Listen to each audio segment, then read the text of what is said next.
Hi, my name is Israel Vasquitelli, and welcome to the Turntable, a roundtable discussion featuring music and entertainment industry students, artists, and anyone with a vested interest in the music business. And today we have some amazing talent on the table, and I'll go ahead and do a quick introduction, and then I'm going to have you guys give me maybe a 1-minute bio. So first things first, we have a powerhouse, a triple threat over here to my left. Matt Ills, not only a lyrical phenom, world-class battle rapper, also an entrepreneur, and a radio host. You had to add something else to your repertoire. Yeah. And then right next to you, we have the phenomenal Benny Renee, who, by the way, is going to be performing later in the episode. And I can't wait for you folks to check her out because she is really amazing. And to my right, I have Victor Martinez, who is an entrepreneur. He's a creative. More importantly, I think you're a fantastic cinematographer. Nice. And right next to you is someone that you work closely with. And we have Cognac and Roses, who is I would call you a new era hip hop artist that still keeps it in that boom bap vibe. Okay. And as a matter of fact, you have a brand new song, which I encourage everybody to go check out what Nico is. So let's go around the table. I'm going to start back with Mr. Matt Ills. If you don't mind, give me the truncated version of your bio. Sure. Well, other than, being in the hip hop culture all my life, I went viral in 2008 on YouTube with a battle league called Grind Time Now. I created that here in Orlando. Sold it after 10 years. And moved on to do documentaries and go into radio. And so that's pretty much it. Being very modest. Yeah, I mean, it's truncated. So, went all over the place with Grind Time, did all kinds of stuff with them and learned a lot about media and social media world. And that's kind of where I exist now. Indeed. Nice. Benny. All right. My name is Benny Renee. I am a hip hop artist and also trained to be a holistic nutrition coach. Very nice. Cool. Victor. My name is Vic Martinez. I like to think I'm the creative director for everything Cognac and Roses and Florida Grown. I like to just sum it up as I'm the Diddy to his Biggie. I like that. That's easy. Nice. Very nice. That was easy. Hey, what's going on? I'm Cognac and Roses.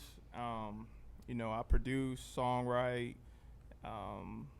do a lot of stuff, man. Just multiverse, have creative. We write out screen stuff for videos and all that. So that's about it, really. Cool. Awesome. Yeah. So the theme of this specific discussion is indie hip-hop survival. And I would imagine that everybody at this table could relate to that theme. Yeah. And, I want to be able to approach it from different perspectives. One is going to be creative. So I love to learn a little bit about each of your creative processes and maybe just a little bit about your most recent project and how it got to fruition. So whoever wants to start is perfectly fine. You mentioned Cognac's new song, Windshield, and thank you for covering it and helping us promote it.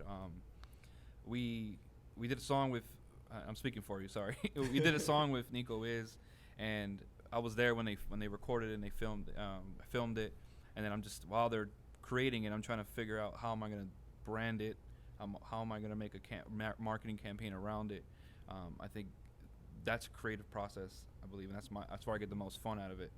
Something we did we've seen a lot of artists spam their Instagram feed, their Facebook feed, and whatever with the same cover art every single time. We decided to not do that, put a spin on it, and make a variant of the cover art and release that on a 12-week campaign.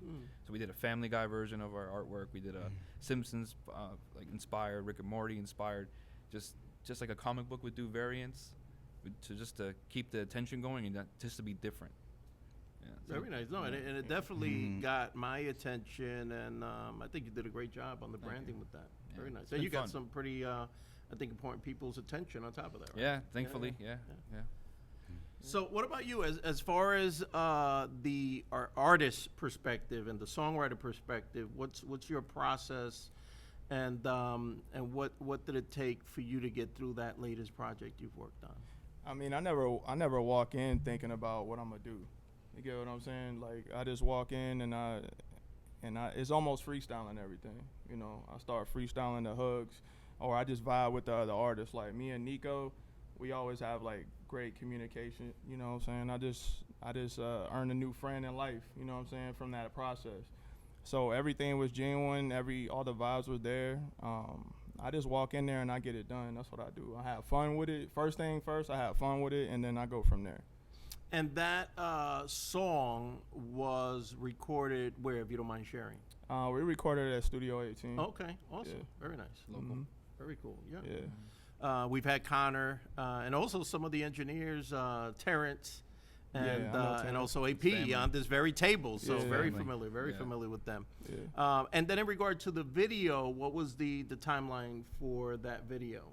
Oh man, Well, he hit me up with the video concept. I went down to Miami. You know what I'm saying? And we did a full blown. So we recorded the song in December, Right. while Nico was here visiting his mom for Christmas. Mhm. That was the perfect time because he was in town. He doesn't live here anymore. We mixed it and mastered it. Got it mixed, got it mastered, and we came up. Nico said something at the studio session. He's like, "We should recreate that opening scene from Up in Smoke with Cheech and Chong." Mhm. And I'm like, "Which one?" He said, "You know, when he's hitchhiking." Mm-hmm. And immediately the gear started turning because it just happened that he has the exact same car from that movie, same Yeah. color, same year, Yeah. same model, everything. Not as busted up, right? But he had it, and it's not that hard. It wouldn't be that hard to do. We just had to get on the side of the road somewhere. It became harder to do, and then we did me and my team, we storyboarded the whole entire thing. The whole 3.5 minutes of the song, we storyboarded every single 3 second, 4 second, every scene that we wanted to shoot. Got the videographer, pitched it to Nico and him, and set the date. And Nico, like, thankfully was coming in town for a show on April, so we did it the next day. Nice. Yeah. And they got Chong to actually respond on video, Yeah. which is Yeah. pretty. Tommy pretty Chong nice. got to Yeah, see yeah, it. yeah. The He got- Chong. Yeah. Thank you, Chong. Man, thank you. Huge fan. So I'm and you're very welcome, Ills, to talk about maybe music that you have in the works. But I also want to learn a little bit about one of your more recent creative forays into creativity and hip hop, and that is the radio show that you host, where you have all of this amazing lyrical talent come on Friday nights and do their thing. If you don't mind talking a little bit about the inspiration for that and Yeah. and how you put that together. That's no problem. Well, currently, I left the radio. Oh. It's I've never was too much of a strong believer in Right, radio. right. It's something that kind of fell into my lap as I was going along and collecting footage for a documentary on freestyle MCs. So what I did was I did a little tour. It's actually where I ran into this MC who's amazing, where I just had freestyle meetups and had people come out, just like we used to do at the old open mics. And I had a lot of older MCs come out. They were bringing their kids out to this cipher, and I was like, man, this is an all-inclusive type of a feeling. So I left battle rap because I felt like it reached a glass ceiling, and I wanted something more all-inclusive. So I started working on that. Then I brought the idea to the radio, and they gave me their prime slot on Friday night from 7 to 11, and I had MCs come in. The biggest part about it was they thought it couldn't be controlled because they might curse. They're on live radio, but it's just a matter of how you run it. And we threw live ciphers from December the 28th for, all the way up until a little bit. I mean, wasn't even a year. I was able to gather all of those MCs and then build another platform called King of the Cypher, which it's kind of a contest mixed with a group of people who won't ever rotate out of like the contestants area. So like, let's say I have the Wu-Tang of freestyle MCs. I have 9 MCs, and I will always present them in this format. They're competing with each other, but it's really a freestyle exercise, and we get booked to perform that same exercise in different venues. Very So nice. it comes off as a contest, but in reality, it's a show. So that's basically what I did with that is I just noticed a lot of MCs were doing ciphers, and freestyling is starting to make its way back into the cycle now. So that's the ride for me. I grew up as a freestyle MC, a battle MC. I saw that battle rapping was kind of on a decline, and I jumped right back over to freestyling, which is something I do best. So that's what I do now. And obviously, as a champion battle rapper, you know, you have that talent to be able to just come off the cuff and, you know, not necessarily sit down and script everything. When you're Right. working on something for a release, is that something that you actually sit down and you write for, or is that also freestyle? In writing and in freestyle, the exercise is the same. It comes from creative writing and doing it consistently, actually being a practitioner of it. So every day I freestyle, every day I write.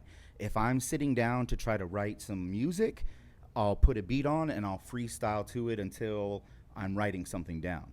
If I want to go out and I'm going to have a freestyle session, before I leave, I'll have a writing session just so I can get my brain functioning in that creative way. So then I'll go out and I'll freestyle off the top. So whether it's freestyle or written, the practice is always the same. It's always a combination of both, and doing it consecutively develops a habit at it. Indeed. And Benny. Oh, okay. So for my newest project that I'm working on, which is like an EP, how I usually go about it was I went to the producer. I worked with him on all the beats and stuff like that, and then I wrote everything. I memorized everything except for one so far because I haven't written it yet. And then I'm gonna go record it, and yeah, that's basically my creative process. I kind of want everything on this EP to be more holistic. I want to raise awareness, raise consciousness, and kind of talk about more of a healthy diet, talk about meditation, talk about breathing exercises, talk about God, which I think is not a lot in music, especially not in hip-hop music. So I just want to like, I want to put that out there. I want to be used as like a vessel to be able to just help other people around me and kind of help people that are off track or kind of like lost within themselves. So Awesome. So I love to talk a little bit about the rewards of doing what you each do. You know, and when I say survival, you know, it's not just a living thing. It's not just a making a living thing. It's also about doing what you are passionate about. I think anybody that's an artist, that's a creative person, knows that that's what keeps them going. I would love to learn from each one of you and by the way, as a side note, it could certainly be monetary, but I would just love to learn a little bit about maybe some of the more recent, maybe just recent memory things that you felt have been rewarding enough to kind of get you through maybe some of the tough times, which I imagine everyone here could relate to that as well. If you're creative, you know, there's always writer's block. There's always, you know, never enough money. There's always something, you know, to overcome. And that also is where the art comes from, right? So tell me a little bit about the rewards. What is it that you have recently, I felt accomplished about? I'm sorry. I feel accomplished. I feel accomplished with what I've personally been able to experience, right? So once you get over trying to impress other people, it's really about like what makes you happy? Like, what is the reason why you do it? Because I've had a great amount of money during the grind time days and traveled all over the place and did a lot of things. And then when all of that cut off and when I was at my brokest in life, I've done some of the biggest things that I've ever done in life.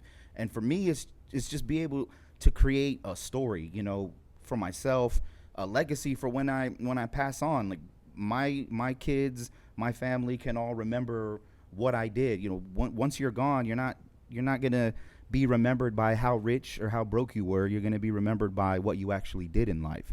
And so that's what really pushes me. I mean, you know, recently I did an event, a live event with Denzel Curry and Flatbush Zombies in Miami.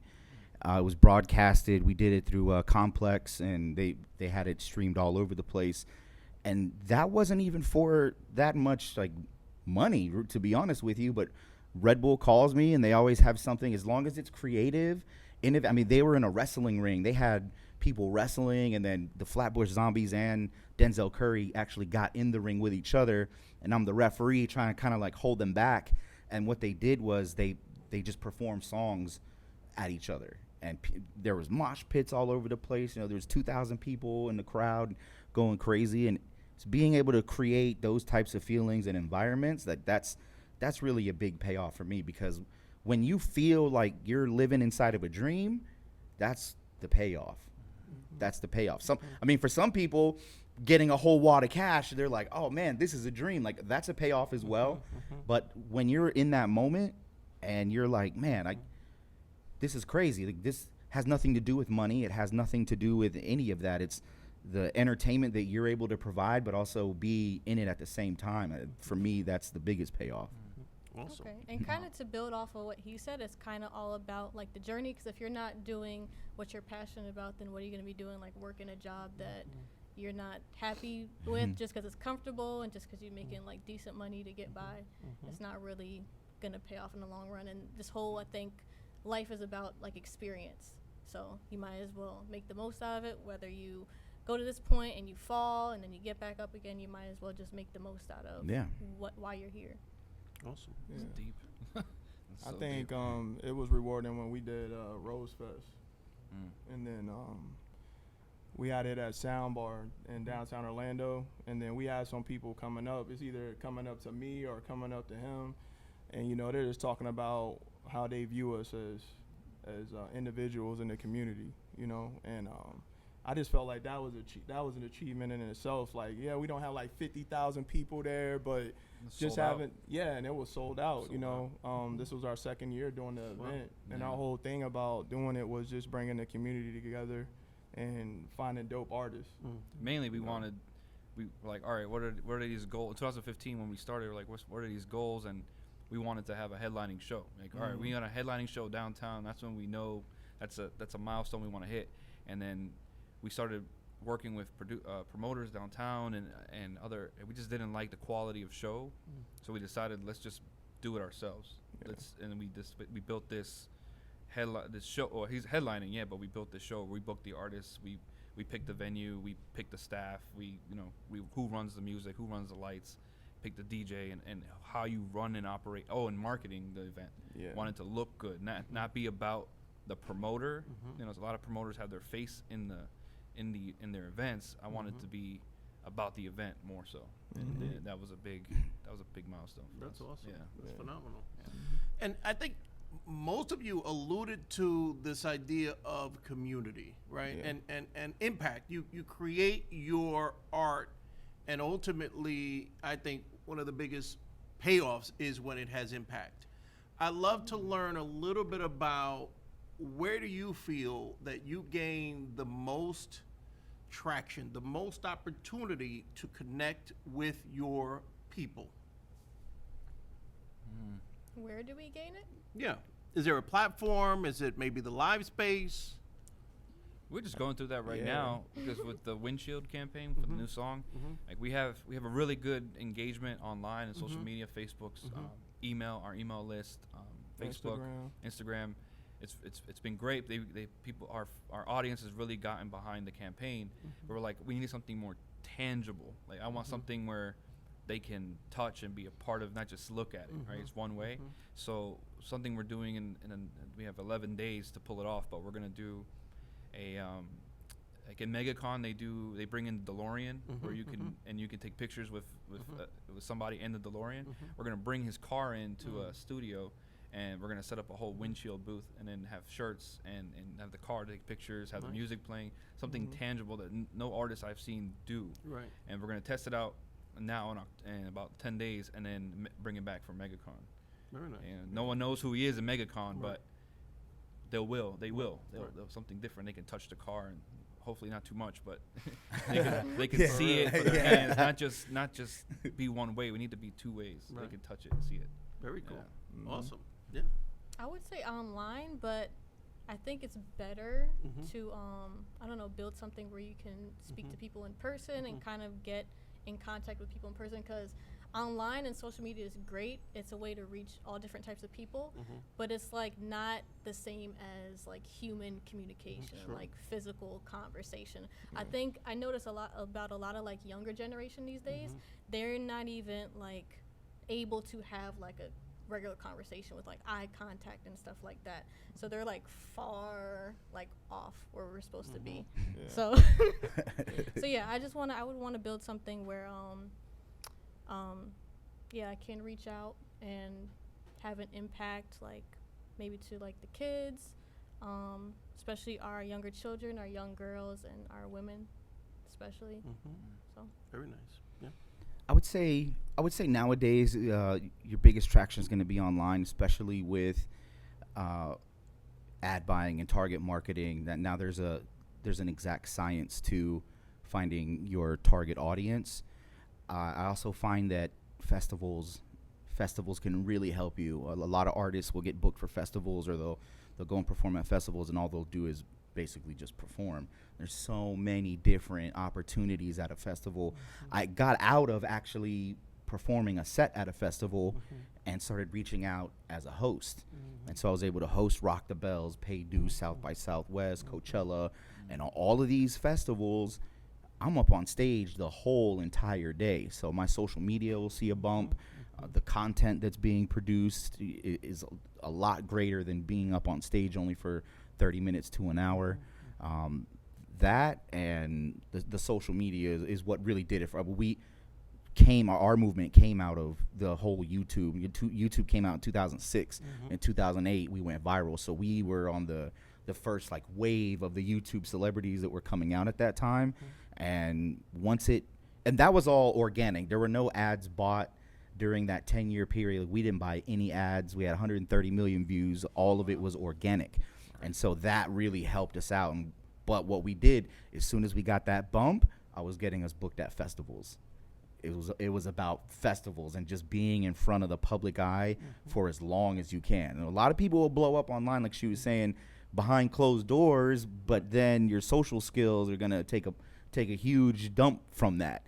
But if you can get yourself out there, you're booked in festivals, you're talking to people. Even I got booked to be a street performer at Universal Studios for some time. We were doing freestyle shows, and it's about talking to people and communicating. And there's people from all over the world go to this, so you have a few seconds to be able to catch their attention and carry a conversation with them. And I felt like that was really a great place to help with your public speaking. Right. But I would say festivals and social media. Specifically now, I moved away from YouTube, and it's all about Instagram and TikTok. Right. TikTok. Yeah. Interesting. Shout out to Little Nas X, right? Yeah. TikTok. Yeah. TikTok is the spot right now. TikTok and LinkedIn. So let's talk a little bit about the business side. Obviously, this is the industry. If you folks don't mind maybe sharing what you would consider to be your biggest form of revenue as an artist, or what you are looking to make your biggest revenue as an artist. So for example, I would imagine, I don't want to speak for you, Ills, but I would imagine if you're a sought after host, that would be a space that would make sense for you. Is there anything else? Hosting, the public speaking that I do, the lecturing with the Science of Freestyle, that gets a lot of interest. And because I write every single day, so I'll get people that hit me up all the time for features. All the past MCs that we used to deal with from the Grind Time days, and even people who grew up with Grind Time that still reach out to this day. I still get a lot of requests for features, even more so than I do for performing. Actually performing at shows, that probably takes like 4th or 5th place to the other public speaking and hosting events that I do. Interesting. Yeah. Yeah. Wow. I think something I would like to see would probably be sync deals, which would be like, either Netflix, Hulu. So we're chasing right now. Either soundtracks, The next Cheech and Chong movie. Yeah, a reboot. That'd be cool, man. Doing something I love anyway, so.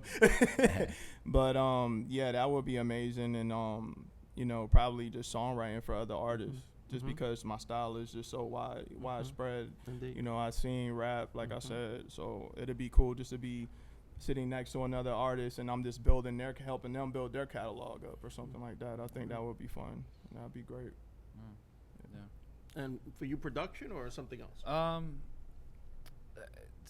like mainly my main focus has been him and his growing him as an artist and as a business. Like we consider it Cognac and Roses as a label, right? We have our own label, but we're developing him. We're trying to get sync placements and connections and marketing and all that. I think on the side, I can use that as a case study, and I've been helping and consulting other artists on how to properly roll out a song instead of just releasing it on SoundCloud and then forgetting about it a week later. It's just a shame. There's so much good music out there that, and if they had just had a proper rollout and maybe at least $100 to put into ads or something, they can roll it out perfectly. So I've been just dabbling on consulting on the side. Nice. Yeah. Very nice. Benny? Okay, I would say I want to more so mesh music and just nutrition together. So I want to work on like a cookbook to go along with like the EP that I want to put out. And I kind of want to just mesh more of just like teaching people how to eat, teaching people how to more so get more in tune with themselves and take care of themselves. If I want to like go out to different communities and like just speak about nutrition and stuff like that, or even hold like cooking classes or different stuff like that, kind of like make something out of it. Awesome. A lot of variety, right? Yeah. And once upon a time, it was literally just touring, right?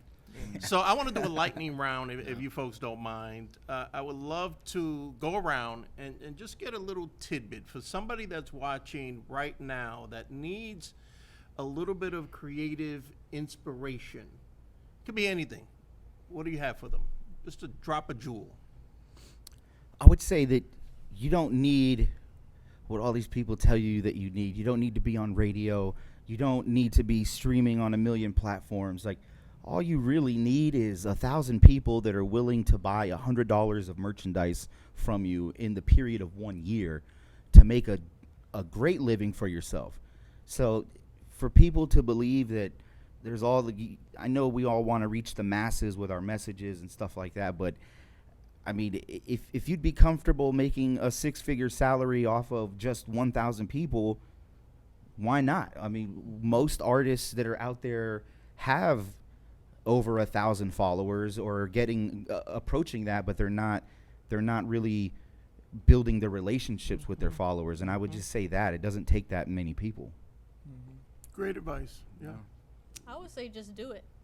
Like everything, everything is like difficult when you first begin. Like I also do photography, and when I first started trying to like build up photography clients, I was like 2 years in, I wasn't getting paid for nothing. Like I was just like, hey, let's do a photo shoot. And then now it's actually like my full-time job. So I would say just be consistent with it. Don't give up. Keep the motivation even when things seem like they're not wonderful. Like, I don't know, just keep going. If not, then what's your other option? That's it. Like, Get in the game. That's it. That's it. Like she said, you know, when you just do it, you're not overthinking. I feel like a lot of creators like to overthink, and then that creates a block. You know, when you're trying to create your new project, whatever it may be. If it's a photo you're trying to do something different with, if it's music, or you know, coming to somebody to create a music video. Stop overthinking. Just write everything being down. A perfectionist. Yeah, sometimes being a perfectionist is cool. Like, you know, that's how sometimes you get your sound, but you just have to just do it, like she's saying. Right. and I think that's when you get writer's block. That is when you get like writer's when you block. like, oh, I gotta get this done. What? And then you like, what am I gonna write? Because Yeah. it And then you, like, becomes a thinking, like- chore. Yeah. Yeah. It's almost like a day job, you know. Some people, they're not doing the job they actually want to do. So that's when you stop the fun aspect of what, or the love of what, or the passion of what, or why you even got into it, you know. Right. And then you're just like, yo, I gotta go clock in now. Now I gotta go write 3 songs or do this by this deadline. It's not fun at that point. It's kind of like tedious, and then you're just like, oh man, I don't feel like doing this. Or it's gonna come out, you know, not as captivating or amazing to your audience, or even to you as an artist, you know. Yeah. Awesome. I think I'd say just figure it out. I have a lot of artists that ask me the most simplest questions, like how to get a song on Spotify, how to do Facebook ads, Instagram ads. It gets difficult, but there's very simple techniques to do it out there, and it's mainly just them not Googling it. They They get Yeah. they don't Yeah. Google it. Just Google it. Like if I don't know, I didn't know how to make videos ever in 2015. I was like, all right, we need videos. We don't have the money. We're broke. So I just downloaded Final Cut Pro and started editing myself and figured out how to. All right, if you do this and do that, it took me 6 hours to do a video. Now 30 even minutes. Before that, you was shooting with the iPhone. Yeah, shooting with an Just putting the iPhone. mic on my shirt. Yeah. With the iPhone, we're running around trying to figure stuff out. You don't need a Like, stop 4K stuttering, camera. Stop repeating yourself. You know. Yeah, they think they need all this lavish stuff, but they just need to figure it out, make it happen. And be you. That's the most important part. I think so many people are trying to be Somebody else. and then you always can see through that, man. Yeah. It's transparent. So Yeah. just if you can't afford it, if you can't rock Raf Simons, don't do it. Just rock your Vans, rock whatever. Rock whatever you need. Skechers. I love Skechers. I'm on the stage with Skechers. Just do it. You know what I'm saying? And have fun doing it. I think that's the most important thing. Phenomenal, wonderful advice, and just great insight and a wealth of knowledge right at this table. I want to thank you all for being phenomenal panelists. Thank you. Thank you for And having speaking of phenomenal, Benny Renee is about to do a track, so Hey. don't Yeah. go What's anywhere. up? All right, thank you.